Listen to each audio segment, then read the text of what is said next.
What up, YouTube? Uh, Felt like making this video about something that I've noticed about boxing fans in the YTBC. Um, I haven't seen anybody make a video strictly on this. I'm sure somebody has, and to be honest, I haven't really looked. But I kind of want to talk about this. It's something that has just been on my mind about boxing fans in general in the YTBC. Things I'm going to say doesn't pertain to everybody. I mean, this just is a lot to do with a vocal minority, because the people that I've noticed, you'll see them commenting on multiple videos, commenting on multiple postings in Google Plus. And I just want to talk about some of this. Really, what I want to talk about is this sheep mentality. Not just necessarily sheep mentality. That's just one of the things I've noticed. That's probably one of the biggest things. The other thing is, acting like you can only be a fan of one boxer. I don't believe in that. I believe that you can have two, not two, more than two. I believe you could be fans of more than one boxer in the same division, even. Not even, like there's, some people act like you can only be a fan of one boxer in each division. One in junior welterweight, one in welterweight, one in super welterweight, one in junior middleweight, one in middleweight. No, you can be fans of multiple boxers in the same division.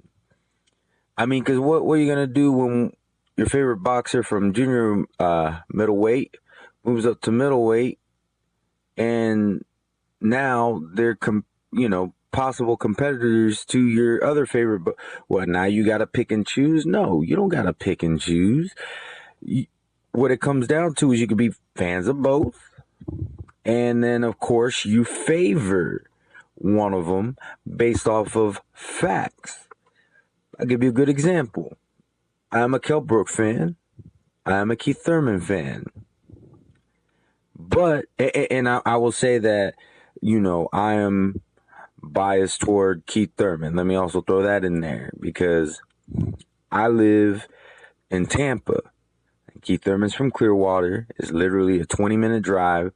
He's like hometown hero right now. Okay? But if that fight were to get made, I'm not going to let my biased opinion, like who I want to win, Keith Thurman, 100%. But I have to give the edge to Kell Brook. I just have to. Given his style, given, who he's fought the better opposition. And I know a lot of people say, well, Brook hasn't fought anybody. To a certain extent, I can agree. But really, look at everybody in the top 10 of the welterweight division. A lot of them haven't fought each other. Like, really, who has? I mean, with the exception of Pacquiao and Timothy Bradley and Floyd Mayweather, a lot of the other guys, that are in the top, I shouldn't say top 10, more like the top 5. A lot of them haven't fought each other. The names of the welterweights that come up constantly, aside from the two biggest ones, are Kell Brook, Amir Khan, Keith Thurman, and Shawn Porter. Okay? The only one out of all of them who's fought any of the others is Kell Brook. He beat Shawn Porter. So, or I shouldn't say fought, because Shawn Porter, of course, had to fight Kell Brook. But the only one who's beat any one of the other guys is Kell Brook. So, automatically, his stock raises in that. You know what I'm saying? Because really, I mean, who has Amir Khan fought? And I know a lot of people say, oh, he fought Marcos Maidana, he fought Danny Garcia, he fought. Yeah, those are at 140. Okay, and I've said this before. You don't completely discredit those, but you don't take those at face value either. The Marcos Maidana that he fought was not the same Marcos Maidana that Floyd Mayweather fought. All right, he learned some tricks along the way since then, and you're talking about a 7-pound difference. So it's not the same thing. You give him credit, but you don't give him full credit. All right. So, anyways, with this whole mentality of, you know, you can only like one is really bullshit. It's really childish, really. All right. I'm, you know, if the Keith Thurman Kell Brook fight gets made, I'm gonna favor Kell Brook. I'm gonna pick Kell Brook to win that fight. That's just the way it is. Now people ask me who I want to fight or who I want to win the fight. I'm gonna say Keith Thurman. And I'm not going to be in the comment section arguing with people, telling them why they should like Keith Thurman more than they like Kell Brook, or why they should pick Kell Brook to beat Keith Thurman. You know what I'm saying? Everybody got their own opinion, and there's no reason to try to sway somebody else's opinion. So that's that's one of the big things that I've noticed, is that people want to act like there can only be one, and this is not motherfucking Highlander. All right. Next thing is, I brought it up, the sheep mentality. You know, it is okay for you to like a fighter and not agree with everything they say or do. There's not a problem with that. All right. And the thing that all of us got to realize is that we are not in these fighters' inner circles. I mean, there are people who probably are a little bit closer than others, but at the end of the day, we're not in their inner circles. Why this guy is fighting that guy or whatever, we can voice our opinion on it, but we have to acknowledge that we don't know all the facts. I'm not an Amir Khan fan. I hope him and Kell Brook fight, and I hope Kell Brook knocks the brakes off of him. But I have to give credit where credit is due. Amir Khan is a force to be reckoned with. He's very fast. He's dangerous in the ring. So I'm not just gonna say that Kell Brook, you know, knocks the brakes off of him. I just can't say that. I hope he does, but I can't say that. But that being said, you know, I've mentioned that Amir Khan has ducked Kell Brook. And I do believe that. However, I am not in Amir Khan's inner circles. I am not in Kell Brook's inner circles. All I can do is take the facts that I do know and try to make an educated assumption. But at the end of the day, it is still an assumption. So yeah, I do feel that he's ducking Kell Brook, but I have to also acknowledge that there might be something that happened behind the scenes that I don't know about. I mean, let's just be real. Just because you watch a couple of Ellie Seckbach's interviews, don't mean that you know what's going on. Don't mean that you know the underbelly of the sport. And we all gotta, you know, realize that.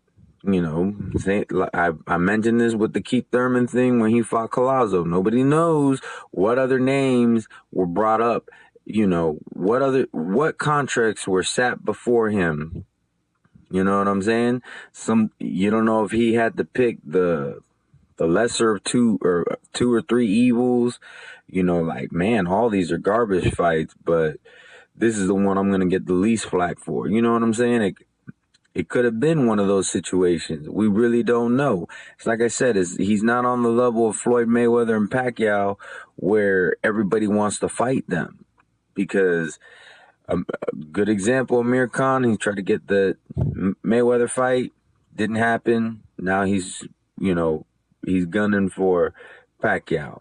You know what I'm saying? Both of them guys have no excuse, really, to fight to fight other than the best opposition out there, because the best opposition out there wants to fight them. I see a lot of people talk about risk versus reward, but they don't bring that up when one of these guys cherry picks. I'm a Pacquiao fan, but I'm gonna be honest, he had no business fighting Algieri. Khan had no business fighting Algieri and struggling with him. So I mean, and that's, I feel like I'm getting a little bit off topic, but you kind of see where I'm going with this. I'm using myself as an example. You don't have to agree with everything your favorite fighter does or says. And I'm not going to, bring up the biggest controversy that's going on right now, because this really isn't about that. It is what inspired this, because it's like I said, I notice a lot of people, they will just defend whatever. I mean, it doesn't matter what their favorite fighter does or says, even if it's contradictory to what they've said before, even if it's contradictory to what they've done before. Certain people saying, don't cherry pick, and then they turn around and cherry pick themselves. Certain people, saying that they don't have any respect for anybody who is involved with PEDs, and then they got Memo Heredia in their training camp. You know what I'm saying? Like, it's okay for you to call bullshit on some of the things that your fighter does. It doesn't mean that you're any less of a fan, but you just gotta, another perfect example is, like I said, I'm a Pacquiao fan. Pacquiao is my favorite fighter right now. However, I call bullshit on the whole shoulder injury. Even before the whole thing happened where he did not go to rehab. When the moment that he said that his shoulder was injured, I was like, man, do not do that. That is the worst thing you could do right now. Just take your loss, say you did your best, and bow out gracefully. Don't try to make excuses, and he's there making excuses, and I lost a little bit of respect for Pacquiao at that moment. You know what I'm saying? I'm still a Pacquiao fan, but I'm not going to stand behind his shoulder injury claims like so many other people are doing. That's what I'm saying. Just because you're a fan of Pacquiao doesn't make you a Pactard. Just because you're a fan of Floyd Mayweather doesn't make you a Flomo.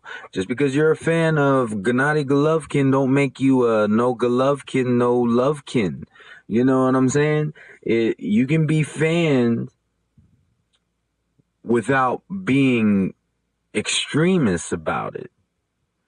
You know what I'm saying? Like, you can acknowledge facts and be like, okay, I don't agree with this. This is, I like this fighter, but he's really, what he's doing is rubbing me the wrong way right now.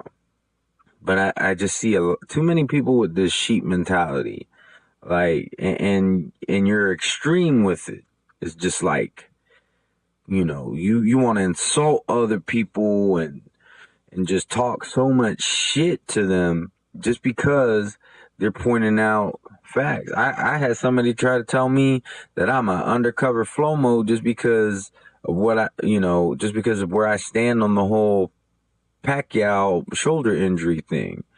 And I'm like, how, just because I don't believe his shoulder was injured, or maybe it wasn't injured to the extent that he tried to make it seem like, doesn't mean I'm not a Pacquiao fan. I mean, look, he didn't even go to rehab, and I mean, to me, that doesn't 100% solidify what I felt about the whole situation, but it sure as hell puts a little bit more stock into where I stand.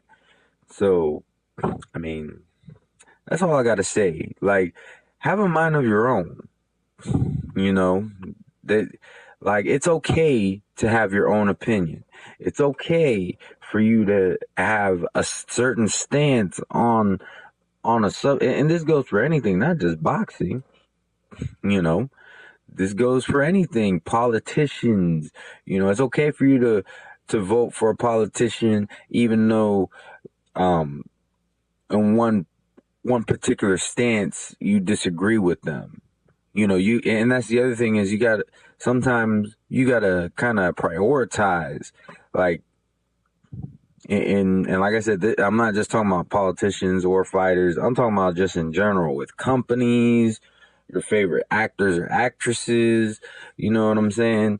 I like um I like Christian Bale.